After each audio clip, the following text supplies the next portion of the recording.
At 2:46 p.m. on March 11, 2011, a perfect storm occurred in Japan. The 2011 Tohoku Japan earthquake shocked the entire northeastern region of Honshu, known as Tohoku. It was said that this was a once-in-a-thousand-year earthquake tsunami disaster. No one could imagine the immeasurable power of Mother Nature and what she was capable of unleashing.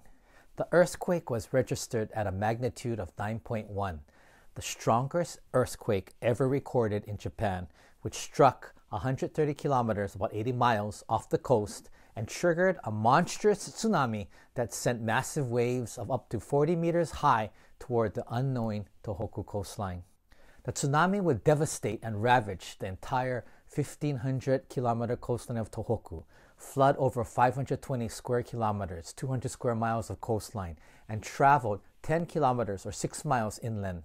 It would also pulverize the Fukushima Daiichi nuclear power plant, which led to a level 7 meltdown of 3 nuclear reactors. In less than a few hours, 22,000 people had lost their lives, mainly due to the tsunami. Hundreds of thousands of homes were destroyed, and billions of dollars of damage was caused. Thousands of people were evacuated or relocated to temporary evacuation centers and eventually evacuation housing.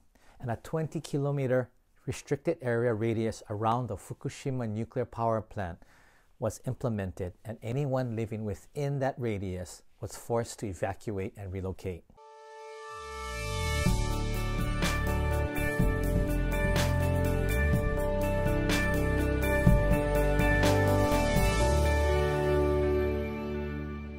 Hi, I'm Mike Matsuno, the man in Japan. I usually make more lighthearted and fun videos about different cultural aspects of daily life in Japan. But in today's video, I would like to talk about a more serious topic that I'm very passionate about. This month, on March 11, 2021, will be the 10th memorial remembrance of the 2011 Tohoku Japan earthquake and tsunami disaster. I was living in Japan during that time, and although I lived in the Kansai region, which is about 500 kilometers away from the ground zero location of Fukushima, everyone who lived in Japan was affected in different ways and were emotionally stunned by such a never-seen-before triple disaster. Every day and every night, there were new stories and painful human tragedy stories on the television. So many Tohoku residents were affected that there was no end to the trauma and heartbreaking stories, photos, and videos which were continually shown on television. I couldn't take my eyes off of the TV screen. It was all so unbelievable, so unimaginable. But after watching the TV night after night, you tend to become almost jaded from seeing the surreal images on the TV screen over and over. So I decided that to try and understand even a fraction of the reality of what the people affected by the disaster were going through, that I would need to see it for myself. And so I decided to take a trip to the Tohoku region in December of 2011. Here's what I saw 9 months after the 3/11 disaster when I arrived on the coastline of Tohoku.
9 years has passed since I took that first trip, and I also went back a second time a year later to see more of the coastline area that I had not seen on the first trip.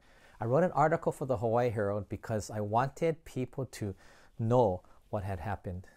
If you want a copy of the article, please stay to the end of this video and I will tell you where you can download the PDF from.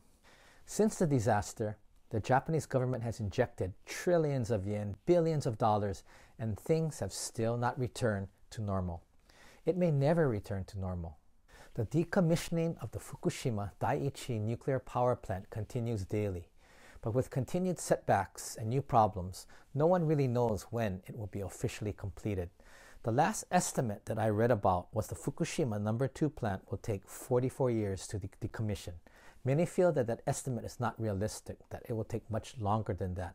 The most recent pending issue is the accumulation of tritium contaminated water, which continues to accumulate from the mixing of the fuel debris, cooling water, and groundwater flowing into the reactor and turbine buildings. This radioactive contaminated water is presently stored in huge drum containers. However, by the summer of 2022, next year, the capacity to store the contaminated water will have been reached. The recent discussion is to release some of the contaminated water back into the ocean, which of course has generated huge opposition from the residents of Fukushima and Tohoku, as well as neighboring countries. The Japanese government had also promised to rebuild the homes, towns, and cities of the region. But due to logistical and budget challenges and the sudden decline of residents from the area, there was a loss in the tax base, which has also led to a very weak economy in the region. A large number of people have left the region, relocating to other prefectures in Japan. Many of them intended to return once things were settled and their towns were rebuilt. However, many have not returned. Tohoku is a remote region in northern Japan, and prior to the disaster, it was mainly agriculture and fishing and had a large population of older people. Many of the older people who survived had to relocate, but they are not returning back.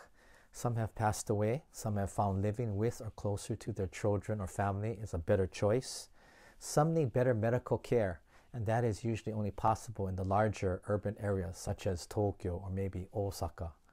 Many families have also left, not wanting to expose their young children to any possibility of radioactivity, whether it's in the environment, the soil, the air, or even possibly in the food and water.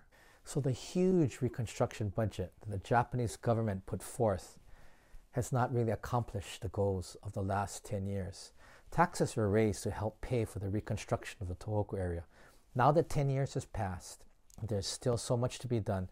The question is how long and how much more money can and will be invested into this area. Governments in the region will also have to make the tough decision of whether or not some towns or cities should be rebuilt or maybe not, especially with the large decline in population of some of these areas. Time is also running against the residents of Fukushima. The longer time passes, the more chance that non-Tohoku residents will forget about the disaster and the struggle of the local residents to return to a normal life. There's also the stigma of discrimination against the people of Fukushima due to the radiation.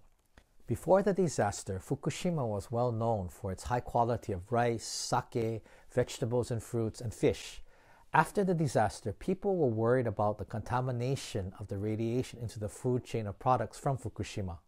The government has really tried to convey to all of Japan that the products from Fukushima are 100% safe and to please buy and support Fukushima and the regional products. There were a lot of Fukushima food fairs and promotional events throughout Japan in the last 10 years.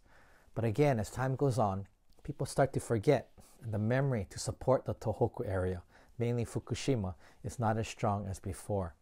There has also been discrimination against people from the affected areas who relocated to other prefectures in Japan. Children have experienced bullying similar to what the Hibakusha, the atomic bomb victims, and their descendants have experienced before. So that is the ongoing plight of the residents. In my opinion, this is a huge quagmire of problems and issues all intertwined. The biggest and most pressing problem is the Fukushima nuclear plant and the contamination and radioactivity of the area. But linked to all of this is the lack of good jobs, the aging society of the area, and how to revitalize the region with a declining and aging population. The World Bank estimates the final cost for complete reconstruction and decommission could reach as high as $235 billion, making this disaster the costliest disaster in world history.